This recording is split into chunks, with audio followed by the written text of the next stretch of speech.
Hey, what's up reefers? Our friend, Sea Friendly Reef in Germany has been sharing a lot of awesome videos of German tanks. Now I thought to myself, surely in the US we have fantastic reef tank here as well. And what better place to start than the Polo Reef? First impression? Well, not first, I've been here for a while, but the kids are finally in the car sleeping.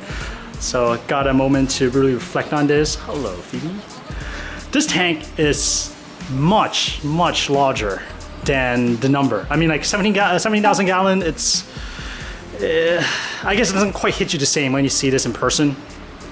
And one thing about the scale is that a lot of these fish are really big, bigger than what I normally see. So it makes the tank look slightly smaller. A lot of thought seems to go into the aquascaping. We got a really clear foreground, middle ground, background, even something even further back. I know some of these corals are relatively new, but they all seems to be well grown in somehow. I'm not sure if it's because the, I'll call them colony, not frags. Maybe it's because the colony that comes to the tank is a little bit larger to begin with. But I don't know, it just seems like they seem to have grown from that location, which is something that is not easy to achieve, at least for a common tank that I see. Usually one of the things that make the tank looks great is that the corals are grown in. And to me, this tank looks good. And I like the fact that there's Gorgonian mixed in with hard coral, a lot of SPS here, and that provides a lot of great flow motion because a lot of people, especially non-reefers who may not be, how do you say it? Who may not understand how great SPS is based on the forms and the color, etc. They're more drawn to the flowing motion. For example, Gorgonians in the foreground, which I think is a great move. Same thing with softies. So now we kind of have the best of both worlds. We got a nice wavy motions at reef crest, and then we got some nice intense coloration. And I bet it's just gonna go even nicer because, as you know, SPS corals, they get adjusted to tank environments, they color up and they explode in growth. These are big fish. And a lot of these fish I don't even know the name of because they are not common fish that I encounter all the time. And it's interesting because like there seems to be a cleaning station around this area. Look at this, we got cleaner wrasse, which normally does not really do too well in home aquaria, but look at them here. And we got towel fish. Look everywhere, conspix. Look at all these guys. And one fish I really want to find is the, I think it's called a convict tang. I saw it at glimpse. They're not convict, they're not convict, sorry. What is it? Polyzona zebras. Oh, convict is the cheaper version. Yeah, the Polyzona zebras from Mauritius. There we go. So I saw them. I think you only have one, right? Or is it more than one? 5 or 6 of them. There's one guy right there. Not friendly to each other. They beat each other up pretty good. They're beautiful. It's right there. Let me see if I can move my way there without him running away. There it is. There's 1 of 5. Another thing that I really like about this tank, it's that it's a little bit lower. I think it's maybe a foot or 2. Normally, even at public aquarium, sometimes they're just ground level, right? But just having that a little bit lower, you get more of a top-down view of some of these corals. And I think that really helps with how people appreciate them because some of the SPS corals they played out, when you look at them from top down, it's a different vibe. Just look at all these fish everywhere you look. I understand that initially this tank is more catered towards fish and little corals, but I think things may be changing a little bit. Seeing an emperor angel in the reef, it's a treat. It's amazing every time I see a nice SPS tank with emperor angel, but they're a pair. There are a pair of them just kind of swimming around, and I thought that's amazing. It's just a whole different thing. Same with powder blue. From some of the videos, I understand that they are dancing. They do the mating dance a lot. And just everywhere you look, there's something amazing going on. There's the powder blue. Look at the powder blue. You see them? And they're gone because of how big the tank is. It's interesting, right? Like in, let's say my tank, 135 gallon, not tiny, but tiny compared to this one. When the fish swim away, when I say they're gone, they just reappear next second. But here, when they're gone, they disappear for a while. Another interesting thing that Andrew mentioned while we're chatting is the yellow tangs, or koi tang. Some of them do, well, not so much revert, but the color changes. So say if you get a white one, they may change color or something else, and then they may come back, they may not. So it's not, the color's not consistent. That's something to keep in mind if that's one of the things that he mentions. And sorry to be distracted, but there's a lot of things to be distracted about. Look at that thing right there. Is that a cannon or what? What is that? When we did an initial tour before, Rachid mentioned that a lot of the equipment used on this tank is kind of like the regular home aquarium hobby grade, except much more scaled up. And in this case, man, they're scaled up. Let me show you. Later on, we're gonna go back, do a really quick walkthrough. I'm not gonna spend too much time back there because I feel like a lot of videos have covered them much better than I ever could. But just pay attention to how large some of those like levers and stuff are. It's just ridiculous. It's just a whole different level. I keep going back to Emperor Angel because I keep feeling the Emperor Angel with SPS is such a beautiful combo. I know it's kind of classic, almost like clownfish and anemones, but they jam so well. And just something that I hope to achieve one of these days when I get a large enough tank. I do have also a soft spot for soft corals and gorgonians, so areas like this where they just kind of jam and planted gorgonian. That vibes with me. I like that. Oh, these guys. I know these guys are pricey. Look at that. Look at this guy. Somebody else want to be in the shot. Oh, that's a boss. Boss, That is man. a boss. He doesn't really bother with guys, but he definitely is the boss. Yeah, he told him. Oh, yeah. That's a chunky guy. Look at this. Hand for scale. I should have brought a banana scale. Everybody's familiar with the Picasso boss Tang, the aberrant sailfin from the Maldives. He's getting a little darker though, so I'm hoping that white stays. And do they tend to morph color as well, or this one has been pretty stable? I think the amount of black is increasing. I feel like it wasn't reaching up above the lateral line, and now it started is. So I think he's changing.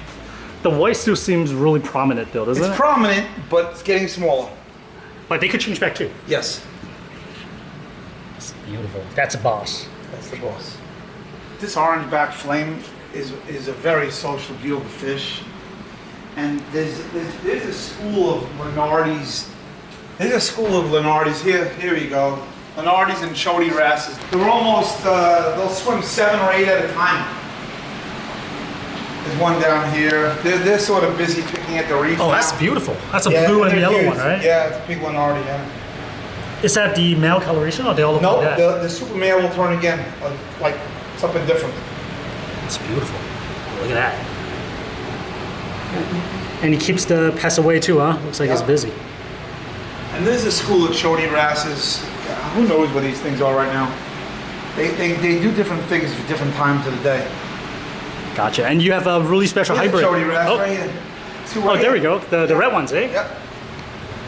I think this is the first time I'm seeing one in person. The 5 Personatus angels in here from endemic Hawaii. Two adults I've had since they're about 10 years old. I got them at like a MACNA event in 2013. There's 3 other ones that are sort of middle-aged. Then there's that Conspic hybrid, which is the only one in the world. Conspic That blue guy. line hybrid. That's really, really cool. Are they from Polo Lab? Or From Polo Labs, yeah. do they plan to create more pairings like that? Or? I think they've tried, or they're working on different things. I don't know what they're working on. Apparently, the only ones now. There's a pair of wrought irons right here in the corner. They showed you they're spawning right now. That's why they're in the corner. That's super cool. And they are from Japan, right? From Japan, deep water Japan. Where do you normally find fish like this? Or just all over the place? I would say 80% of the times they find me that either the divers or the wholesalers contact me when they get something rare. Oh, so sometimes the diver contact you directly. Oh yeah. Sometimes they'll make a deal with me to fund the dive, and we take a certain amount of this fish, that kind of thing. Gotcha. And for these wrought iron butterfly, because they're absolutely beautiful, totally not reef safe, right? Not bad with SPS. Wouldn't put them in with LPS, but none of these butterflies I would. Got it. So they're not any. I think the raccoon butterflies are worse than them in terms of behavior. Oh, really? The semi-lavarduses are the worst. Semi-lavarduses is like the gang that comes and checks out and picks in every coral. Clear it out. And what kind of fish is this guy? It's a sweet lips. Look at these powder blues and Achilles tang. Do you have any issue with Achilles tangs? No, no problems really. We've had the same 7 since they've been here since 2019. They probably doubled in size. Oh, nice. Look, they need to be in flow, Achilles tang. They need to be blown around Oh, yeah. And the space too, huh? in space. And I see there are like some cleaner shrimp. Oh, sorry, not cleaner wrasse happening over there. Yeah. Is there just like a station over there? No, just the fish are getting cleaned quite a lot lately. We just added some new wrasses, so it's my way of making sure that if there is a fluke or if there is something on some fish's eye, that it gets removed ultimately. It's beautiful. Who did the aquascape? So is it like The Rock is an interesting story. The Rock was done by Joe, Ayulo, and Laura when they were together. Okay. And they made me a model in a box, and first a picture, then a model, and then they went in here with a crane. Okay, so it's not like us. We just haphazardly throwing rocks together. This is planned out. Built with I-beams, zinc-coated fiberglass. How much of this is planned, and how much of it is really just on the spurs? Let us do it. Sounds like aquascape is planned. 2/3 planned. 2/3 planned. Yeah. Speaking of tanks, I know you have some really special ones in the back. Hybrids, yellow and purple tank. Yeah. Can we take a look? Sure.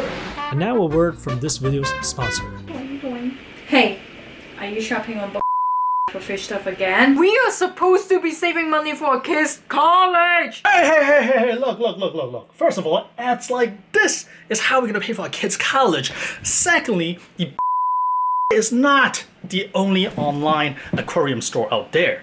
Aquarium Supply Online is a new alternative to shopping for reef aquarium, freshwater aquarium, and reptile products at a very competitive price. So competitive that they sell some of products even cheaper than on own site. At the moment, Aquarium Supply Online has a collection of the more popular everyday products like RDI units, Anthias, coral fragging tools, fish and coral food, just to name a few, and they are constantly adding new products. Because the site is newly launched and Vinny the owner wants to show his appreciation for the leap of faith, he has provided the following promo code to sweeten the deals. Someone also told me that Vinny always put free stuff in orders, like dry food, seaweed clip, etc. on small orders, and the bigger the order, the larger the free gift. And who said Santa wasn't real? In closing, Aquarium Supply Online, it's a father-daughter business based out of upstate New York. It's run by hobbyists for hobbyists. We will learn more about them in future, but for now, if you're curious, please take a look at www.aquariumsupplyonline.com and enjoy the discounts. Thank you for your time, and let's get back to the video. I'm not gonna talk too much about equipment, but dude, this is a skimmer. That is a second skimmer. They're the twins. My goodness. These are sulfur reactor. Sulfur reactor, yeah. And I don't even know what that is. GFO reactor and activated carbon reactor. Good lord. Oh, the other thing I really want to kind of take a peek at is the generator.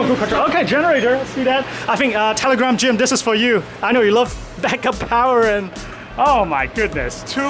What is this? 250 kW generators. Yeah. One does the house, one does the tanks. What's up with all the rocks? You know, we keep a lot of Marco rock here. White is dehumidification. 1, 2, 3, 4. Oh, there's more. Okay. Oh yeah. And everything gray here. Yeah. These are the chillers. Oh industrial. man. 1, 2, 3, 4, 5, 6, 7, 8 condensers. And we split them. We're splitting them up so that if ever something goes wrong, somewhere on the closed loop, somewhere on the main line, etc. Oh, here is where all the magic happens. Yeah, this is the magic sauce. Now, I know a lot of people have done video here, done a fantastic job, but we have some really special ones here, man. Look at all these pectilis and Bartletts they're about to go in. Oh, they're in copper Anthias. now. There's some flagtails in here. Yeah, can you tell us a little bit about the flagtail? Because I feel like it's not something that you commonly see in reef tanks. They're actually a schooling fish from Indonesia that get very big. They look like freshwater minnows, but they get these really fancy tail when they get bigger. So even larger than this, a tail. Oh yeah, they get beautiful. The tail gets spectacular. All right, looking forward to see that. Biota, captive bred yellow tangs. And they're in some copper now, but I don't like them leaving them in copper, so they'll be out of here very soon. Do you have captive bred yellow tang in a big tank already, or these are first batch? First batch. First batch? Yeah. This is our SPS grow-out tank, where the special pieces that are somewhat unique go from quarantine to here, and then we'll frag from here. And if they get bigger, we'll put them maybe in the 2500 and keep a piece in here. I like the blue bird's nest. I love really healthy red dragon. Some of these pieces like that, that's a Japanese red something. I forget what they call it. Some rare stuff. Yeah, I can't keep up with the names. There's a Speciosa in here that's pretty valuable. So we got 2 Yurple purples in here, hybrids, and they're doing just beautiful in here. Yurple purples. Let's see. There's one right there. Oh, there he is. It's just a little shy. I think I saw the. They're a little on the shy side. Yellow Tang, purple Tang hybrids. Yeah. How old are they? These ones? What's that? These are. I've had them about 6 months, so I don't know how old they were when I got them. Yeah, I was commenting on the color is a lot more vibrant and darker than some of the videos. It makes the contrast between the body and the fins much more now in this reef. Yeah, it's just like in some earlier videos I saw, they look transparent. Exactly. I wonder if the same thing as like Captain Bred Yellow Tang. I'm trying to look for the other one. I don't even see the other one. They go out. Here they are. Here? Yeah. I was like, Rachid took them home. Yeah, here's the other one. Beautiful. I'm really looking forward to see how they grow up, what they look like. Are these the oldest ones? Or they're like middle? So they're even older ones that kind of give a hint of what they look like. This is batch 2. All right, so besides the obvious 17 kg tank, Andrew actually has a lot of other tanks. And namely this one's beautiful. There are certain corals that really caught my eyes. So Andrew, what's the concept behind this one? It was meant to be a deep water tank. The temperature in this tank is about 2 degrees cooler than you would keep your normal reef tank. It's between 74.5, 75. Not all the, you can see that a Bi Angel right there is picking on that scolie. So we have some rare fish in this tank. 2 Bi Angels and our Narcosis Angel. They tend to do some picking. It was to really unusual rare fish, deep water fish, and to light it up with coral. There's some beautiful pieces of coral here, like this acantho and these scolies and that F-flow. This tank only has a few more months of life left in it. We're upgrading it to a 900-gallon drop down with the same dimensions, twice as long, and then an L drop down right here. That's gonna be fantastic. And so we'll just replant it into the new tank. But it'll also be deep water? Yeah, that's a good question. So we actually think that we want to keep it a little bit more reef safe. So we're gonna probably find a new home for these Bi Angels and the ones that are picking, the Narcosis Angel, and probably set up a separate tank just for them, maybe with more rock and SPS and not coral. Just kind of question off of that, right? How much do these fish go for? Just off the top of your head. I know it fluctuates. So the Bi Angels were like 50 or 60,000 for the pair. Oh wow! Okay. For the pair, and the pair was worth more because they got along. Yeah. The Narcosis Angel, when I bought them, it was 10 grand, but I think they'd be 20 or 30 now because there's been none collected since I've gotten these. Wow. And what is this guy? That's a Hawaiian deep water Anthias. I've never seen yellow pink Anthias that they become so big and prehistoric looking. Actually, Elliot Lim has been dying to buy this fish off of me, and I may sell it to him because he's got. This is a girl and he's got 2 boys. Oh, okay. Yeah. Okay. So perfect. He wants to do try to breed them, and they do get kind of big and sort of weird looking in reef tanks. It's really unique, and he's not shy. She's not shy. They'll still prefer the dark. Got it. And is this max size? This is max size. Oh yeah, this is it. I've had this fish for 10 years, maybe 9 years. Wow. And this really caught my eye. What is this? That's a BSA Ben Horowitz Holy Grail Acanthophilia, and get really long. And apparently, some people think it's one of the nicest specimens they've ever seen. This is insane. I know. And I think when I get it into a tank where nobody's even picking it and touching it, I think this side I think what ends up happening is you get a taste once in a while from these angels. So it's not really, wow, it Yeah. looks really inflated, but, Yeah, but- it gets even bigger, right? Yeah, it does. And does it sound like these Scully actually prefer cooler water? Because I see No, a lot of I people. think the Scully. No, I think I just put him in here with these angels, and it's not a great. Like they leave most of the stuff alone for some reason. They like that in Scully mouth. Now, my favorite fish, not knowing fish at all, these two right here. The Anthias? Yeah. The Ventralis Anthias. They're beautiful. Also colder water, so they belong in here, or something like that. It is a very beautiful Anthias species. Very shy. They seem to be out. Very shy. Yeah, but look how many are down below. Oh, there's See? more. Oh, there's several. Oh, okay. I see. There's several. Like you gotta put in like 15 if you want to see 7. Oh boy. Wow. They're absolutely gorgeous. And also very tough to get through quarantine.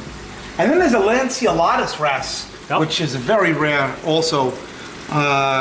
This one's a beautiful male. Absolutely gorgeous. Andrew, I know you got another tank upstairs. It's almost like a pair of cube tank, right? Yeah, they're daisy chained together. Yep. Mind if we take a look? Yeah, sure. All right, this tank is cool. Mushrooms. I love mushrooms. Yeah, this is our mushroom tank, as well as our Genicanthus Personatus tank with one Narcosis angel in here. And they also, there's a couple of Anthias in here too. Ah, I saw. Now, these are the same one that Mr. Saltwater Fish brought you, Yeah, right? I have big ones in the big display, and these were the babies, and now these babies are, I mean, this one's turning to a male right now. There's probably going to be 2 males and 2 females. They're about to turn. How do you tell the male from the female? Is it coloration? The males will get orange, and the females stay black. Orange in the fin or the body? The top. The top Oh, top fin. Oh, and like the this one. Okay, I face, see. Yeah. You see how the fins are changing here up top? The orange? Yep. But you see how this one's not? This one's going to stay female. They look beautiful. Yeah. They look so clean. Yeah, they're really in good shape. They're getting too big for this cube, and they'll go into the 2500. It's actually a reef safe angel. Oh, really? Yeah, 100% reef safe. But how much? How much are they? Yeah, they'll cost you. These guys will cost you 15, 20 grand a pop. Okay. Oh, If you can find them. okay. At first, like initially, You can't find them. There's only a few breeders in the world, Karen, Brittany, that will breed these things from their brood stock because it's it's illegal. actually captive bred. It's captive bred. That's amazing. Before this, I always thought Peppermint Angel is the that's it, the high end. But there's a huge world out there apparently. That Peppermint Angel is very high end. The problem with Peppermint Angels are they're pretty dumb fish. Oh, really? And they're very difficult from a feeding perspective. Getting them some medication in their food is impossible because they're not great eaters to begin with. So a lot of them have internal nematodes and parasites that it's hard to clear it up. You don't know, and then they just drop after year 5, and you wonder why. We autopsied a couple, and that's what happened. So how many did you keep? We have 3 in the freezer downstairs if you want to see them. Oh, really? It's kind of dark. How big are they though? Are they like around the same size? Oh no, they're smaller. They're like this. They're like that size. Got it. They're really small. They're beautiful though, right? Beautiful Striking. fish, yeah. Wow. Can you still get- Nobody has gone for them or collected them in several years. I've been looking around. Okay. It requires special licenses, special training. They're very deep. Yeah, because I remember, I think it's Live Aquaria had one. I had it. I bought that one. Okay. I lost that one in here. Man. In here. This tank. Wow. Yeah. Kevin sold it to me. Well, can you tell us a little bit about the mushroom you have? Yeah. So we made a little mushroom thing here. It's 2 different kinds of bounces. A magic carpet that I'm told got very big. Yeah, that looks amazing. And the Godzilla mushroom, which Oh, that's great. is beautiful. All next to a beautiful Symphila. Is mushroom something that you're into, or? I kind of like them, and we're gonna try to like have a section. I think maybe in this 2500 with some low light section overhang. Yeah, so that is the soon-to-come tank. Mixed reef. That's the big next reef project. That would be amazing. I understand that the Polo Reef is doing some outreach in terms of with scientific community as well as the younger generation. What are some things that you guys are currently working on? Got a lot of things going on. We are giving help to certain schools that have marine science programs in terms of supplies or money and making intros for them to grow out their systems. We are acting as the middlemen between scientists and conservation and the hobby, and we think we'll be raising funds from the hobby to give to conservation.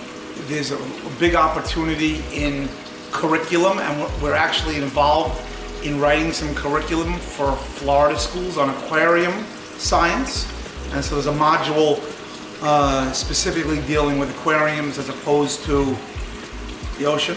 And frankly, we're sort of listening to everybody's pitch and trying to make the best bang for the buck and most impact with the most kids.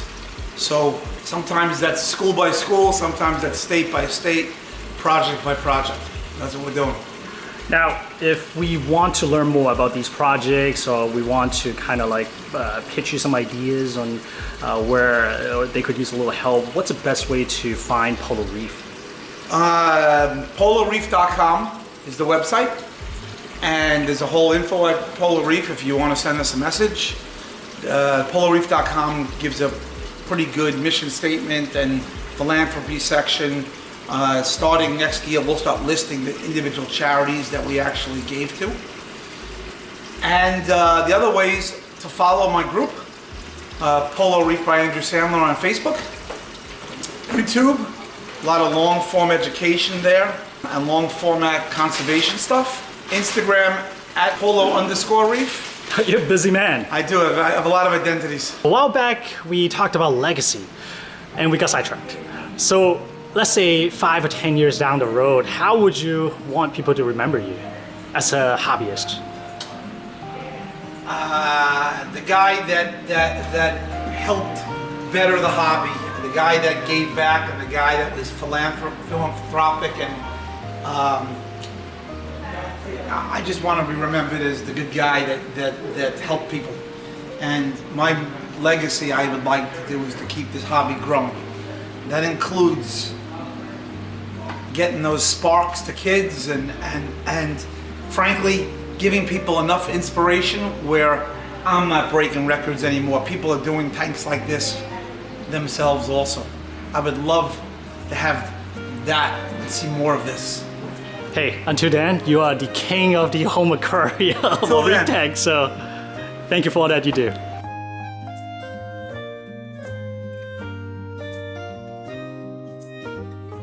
I know you guys are really careful with like corals quarantine, even inverse quarantine. Yeah. Do you still find things making it through the QT process? So, because I know there's two schools of thoughts. yeah, let me tell you our sort of new school of thought on the coral side. In the beginning, we were very, very, very careful where every piece of coral had 6 weeks plus fishless. Fishless. I don't want any chance of any velvet or cryptocaran or any kind of tomont entering the tank. Once we realized that something had already entered and fish were getting their immunity and UV was working and I didn't need to keep it sterile anymore. What we do now is a coral comes in, we make a decision based on where did it come from, whose tank was it come from, do we know the tank, did they add fish, was it fishless, had they not added a fish in the last 5-6 years, a lot of these, okay, and then how much rock is it on. If it's just coral skeleton now, we're much less worried about lower risk, right? Much lower risk.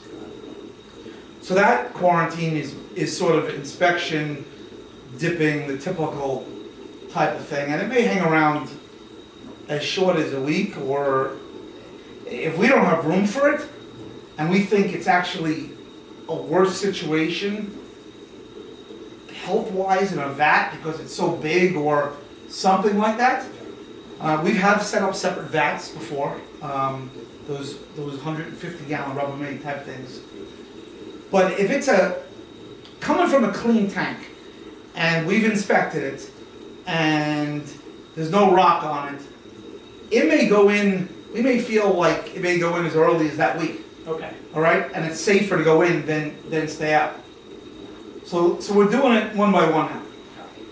Yeah, because I feel like, personally, right, of course everybody's different. I feel like even the most careful way of QTing, sometimes things still passing through. Yeah. Maybe Paul P is right, I don't know. Yeah, I mean, it honestly, there's different risks involved. Once the tank became, quote, non-sterile, anyway, it became more about just making sure the corals were healthy. And do they need time to whatever? Do we need to dip them more and that kind of thing? There are certain corals like Montes, you know, like we're gonna watch because you know sometimes you can't see those nudies for, you know, they don't show up until they show up. Yeah. And so we'll keep Montes around unless they're huge and we can't. Well, then sometimes we'll put it in the clam system and then still watch it and inspect it before it goes into the main. What's your favorite fish? I know before you said that you can't pick this all your kids, but you know, as parents of two, I have favorite at different times. At the moment, what's your favorite?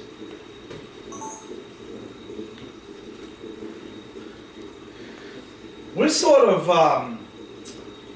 of pretty partial to this conspic hybrid blue line that I showed you. Yeah.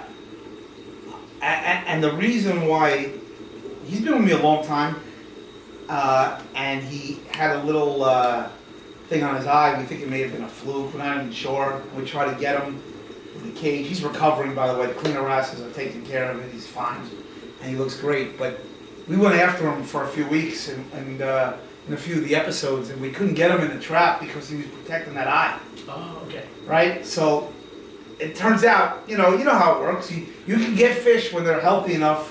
When they're, by the time you get them in this tank, they're unhealthy enough where it becomes difficult.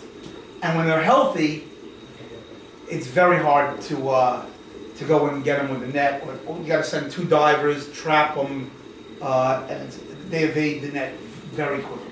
Yeah, well, speaking of trapping fish, one thing I've really enjoyed seeing is that you actually use everyday, well, normal hobbyist tool like the critter box. Yep. And you kind of build it out as like a kind of like I guess peacemaker, like how you would call it. Yep. What one thing that you cannot live without? One tool, one aquarium tool. I would like to ask you as well. I'm fascinated by this new microscope that we got because it allows us to see things in a way that and record it, and it's very simple. But I think one simple one is the clippers. There's this clipper made by what is it done? Precision Rio or something like that. Clipper that for stainless, like just to cut tool to cut zip ties, to cut corals, to cut everything. I mean, you got to have a really good stainless clipper that's not going to rust. That's something, like a bone cutter, but it's a very specific one that's hard to get. I would love to learn more about that. Yeah, I can show all it my to stuff all rusted. This one doesn't rust, and it's hard to get. So we're looking to see if we can get in touch with the manufacturer. I tell you got a lot of big tanks. Nothing beats a ladder. A ladder. Right. Yeah. You always need those. And Yeltsin uses it every day to clean those skimmers. Yeah. We have automated wash system Yeah. that washes with, we have it both ways, RO and salt, and we don't use them. Okay. We get in there with the hose, the power pressure hose, climbs that ladder, paper towel, the old-fashioned way. Because that really cleans it. And the washing system, it's for... Afterwards. Like it doesn't do the job. It does nothing like a paper towel. elbow grease. Yeah. Elbow grease. Yeah. Now, kind of along the same line, right? You've tried a lot of things. What is something that is just wasting money? Like, we don't have to answer if we don't want to, but... No, we can answer. There's a lot of those things that we deal with sometimes. It's like, tried What did it, you say? doesn't really quite work out. I'm going to tell you that... I'm going to stay away from naming No, manufacturers. I'm Yes, going to do yes. manufacturing. I'm going to tell you what we have found. Okay. That a lot of these koi tangs, aberrant tangs, colored, morph, different, unusual Dalmatian tangs. You'll see a whole bunch of them around now. They're the orange shoulder tangs. I just saw a white one for sale. At least 50 to 70% of them will go through color changes and probably revert back to their original color. So they don't stay. So be careful when you're buying aberrant tangs and the prices you pay, because I mean, you know some of those yellow tangs you saw on the big display? Yeah. The big ones, the massive ones, you'll see some white on some of them. If you looked, they were actually one time white people tangs from Hawaii. Okay. That can completely switch back to yellow and now are sort of a blotch. But could they switch back? They have. They switched back, but they haven't gone all the way back to yellow. Okay. It's white. Interesting. We had a couple of white ones, a white black one that turned all white. We had blacks change on us. We had a lot of it. Those. We are excited about our Yurples though. The purple, yeah. yellow, So they do look cool. the Yurple tangs. Those are super cool. Those have changed for the better. And what they'll be when they grow up, who knows? I'll say the color is a lot more intense than I thought, because the few video I saw, they're really pale. Yeah, I guess they were yours pale. They were pale in the beginning when we got them too. Yeah, they were. And until we put them in the reef. How long have you had them? Like 3 months? Yeah, 2 or 3 months? I had them in the back in quarantine for like 4 months with no meds, and they were sort of homeless. And they're in your tank now, right?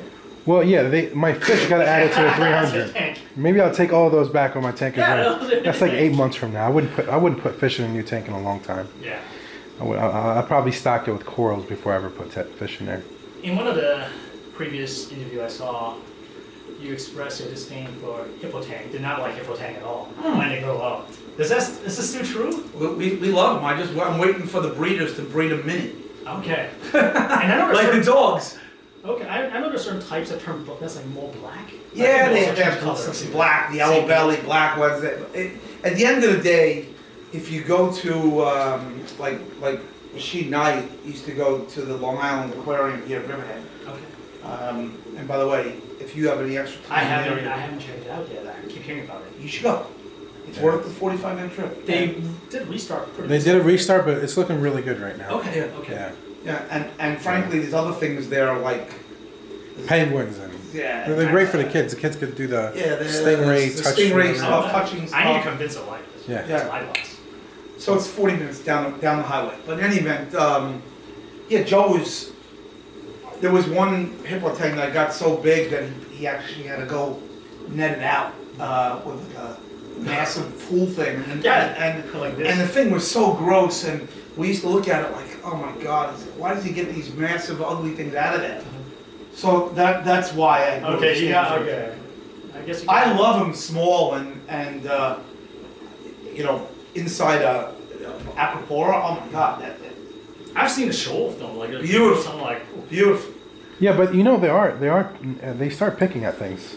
Some of them go rogue. That's why I've seen that. And the scalpels are really, really sharp.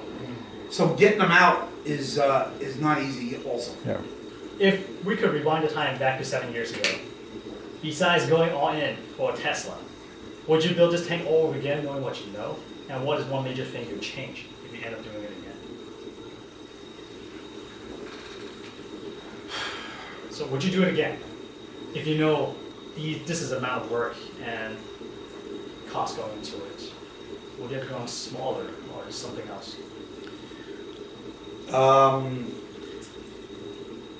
Like, you gotta remember, I'm 56, so I started this project when I was in my 40s, okay? Where I had a lot more energy, and a lot more chutzpah, and a lot more guts, and a lot more energy, okay? And so, you can't, time is linear, so you don't know what's about to go in front of you. But you do now. I do now. Assuming. So I think I don't think somebody's gonna try this at home. Like I think what I tried and attempted is a very difficult task because you have to have money in your 40s.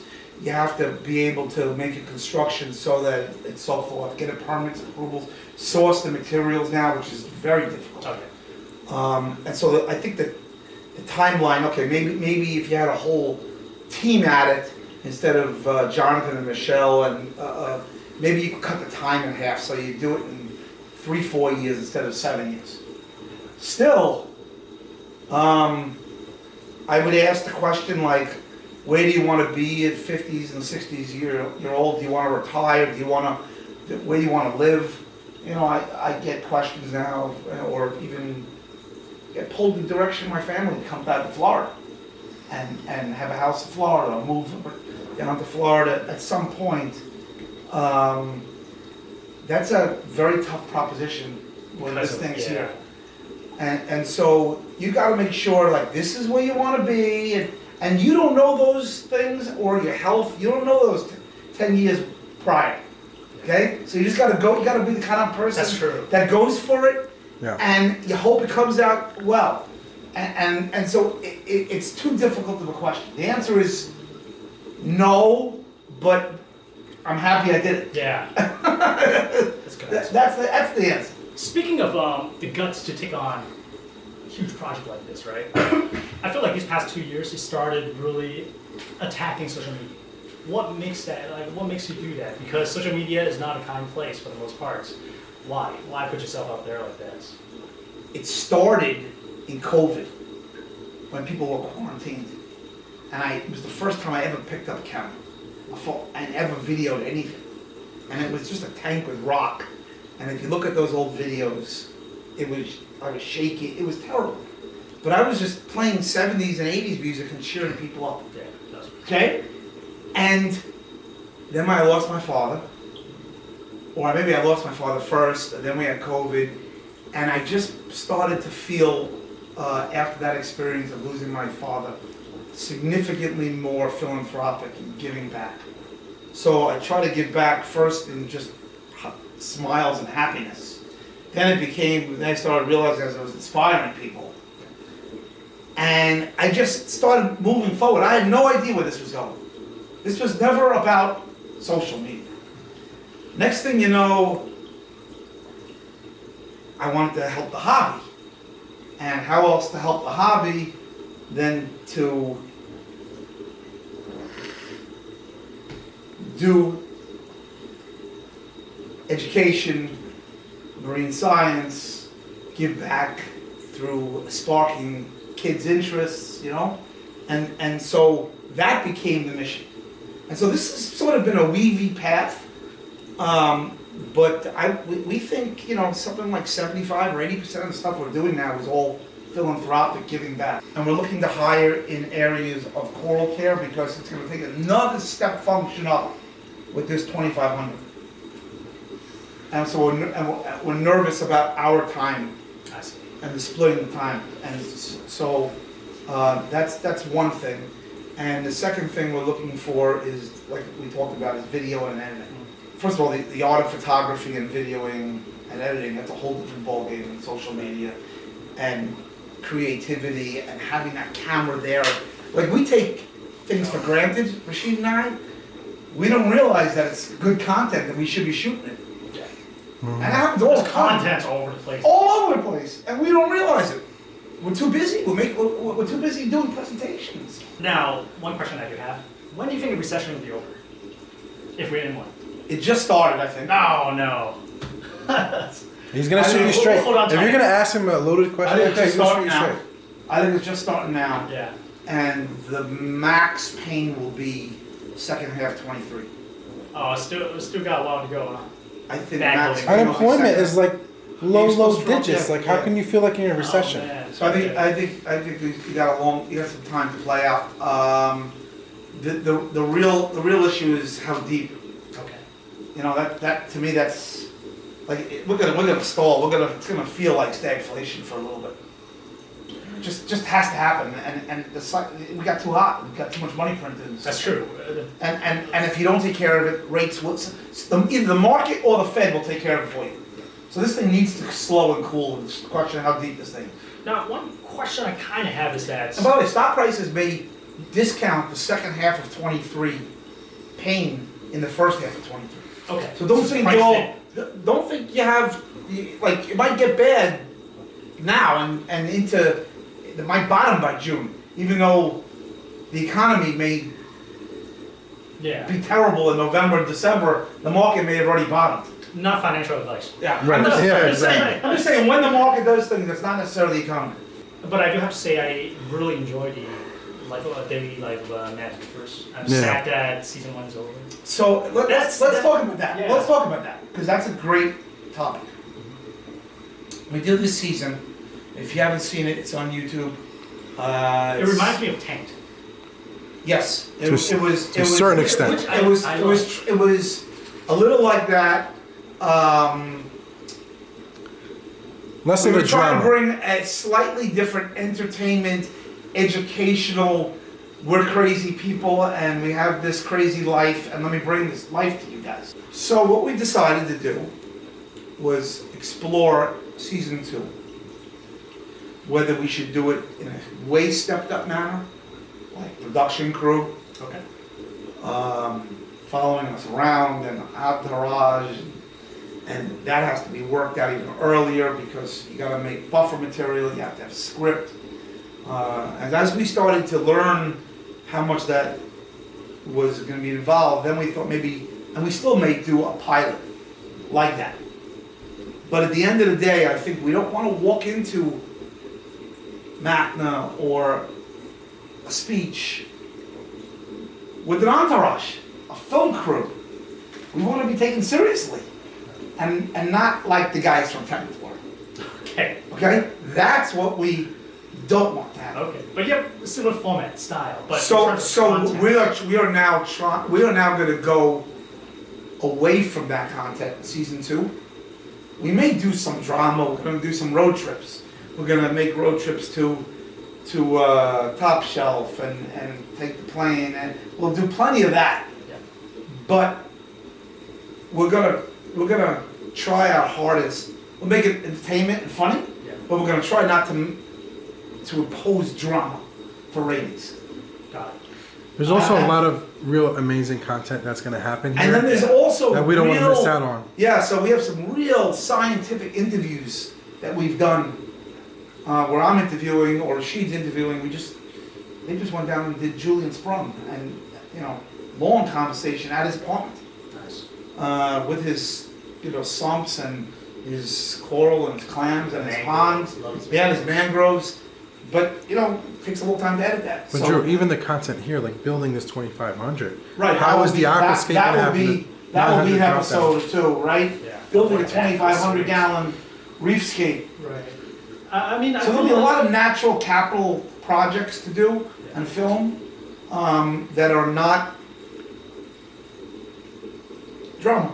What is your plan for this coming year? Do you have any plan in terms of things you're gonna do that may or may not be legacy? I mean, I got a 900 gallon drop down, a 2,500 gallon drop down. I got a season to think about for the show. Yeah. I have. We're working with multiple schools. Yeah, we're finally. One of the things people keep asking me is which charity, where's the money going? First of all, it hasn't been enough money even raised. Like the money that we've been giving out are small little things, and the big stuff that we're looking at to do, or meaningful stuff, takes time to do the due diligence. Like I can't tell you how many times we're asked about, can you fund a school project? And we find out that it's just in elementary school and the tank wouldn't have been cared for and it would have been crashed by the custodians in the summertime and so it's nixed. Versus the conversation we had last night. Right, versus something else last night where the teacher can scale this thing and will go back in to the school and work with it in the summer and just things like that. But we're looking for how we find the right people to back, and the most bang for your buck in terms of dollar kids affected. So we saw another school. We had a conversation with a marine biology school, 150 kids that go through a year. That's pretty cool. Yeah, that's cool. In Iowa. Yes. Dad, you mentioned that. But there are a lot of them in Connecticut. There are several in Florida. And so I think next year, starting January, February, March, will be when we start giving that money out. and we'll start listing those people we backing on the website. Now, just hearing this, I know there's a saying like with great power comes great responsibility. I don't really buy that too much because I feel like if you earn what you have, it's up to you what you want to do. You shouldn't be pressured into it. And I hope you're not feeling that. Is it something that you want to do? Or? I think once the editing photography role is filled here, I believe that it will take a lot of pressure off me in terms of feeling like the hobby is closing in on me on social media. A lot of it is notifications on my phone, ding, ding, ding, ding, ding, ding, ding, ding, while the market's going on, and I'm trying to video edit, and I'm trying to whatever, and we have a conference call, and what I find is I'm most frustrated on the phone doing something or looking at and the notifications and especially editing. You don't And the fact that I can even talk about editing, I mean, 2 years ago I told you I couldn't even hold a camera. So I'm learning very fast and on a very fast curve. Rachid told me a new video app the other day. I picked it up in one day. I should not even have the time to do that. Yeah, I was like, how do You see what I'm saying? And I don't want to do that, but I did it. I mean, that's kind of like one trap I fell into before too, like social media and just content creation. Like at some point, it's like, oh, I have to do this, but then I realized I don't have to. Right. Why? And then I stepped back. I used to do weekly video. Yep. I dialed back to like, okay, whenever I have content. That's my wife's suggestion. Is don't put pressure on yourself. Do it when it comes out. Yeah. Enjoy. Make sure at first you'll always enjoy this hobby. Yes. So that is mission one, and that's why when I talked to Rachid about season 2, Yeah. I said we got to make sure that we're still having fun. Yeah. That's the minute this becomes. Well, it's work for them. Let them work. It's not a work. Yeah, She came here. So these guys have fun doing this. Yeah. This is why they changed his career. He took a risk, like IBM accounting to Polo Reef. I mean, you know, with no revenue stream yet. But, So the answer to that is never. The minute we're not having fun, we will stop and not do this. Drew has a perfectionist. That's it. Drew has a perfectionist personality. And there's a lot of times where I have to I just have to like pull him back and be like, it's okay, we don't have to worry about that. Even editing a video, he wants to get it right. It's a little bit of a. It's why I'm able to get this time done. Yeah. And stayed the 7 years with it. Yeah. But it's also a curse in that the smallest details bother me. And people say, I always say, I'd go to sleep by that time. I'd sleep by the time. Let me tell you the truth, guys.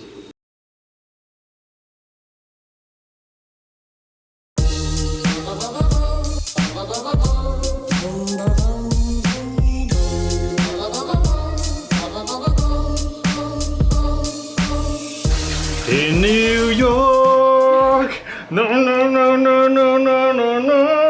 Daddy, are you singing? Yeah, look at this. Talk about a Xiaolongbao, man. Yeah. Flushing Chinatown. Shout out. Rainbow color.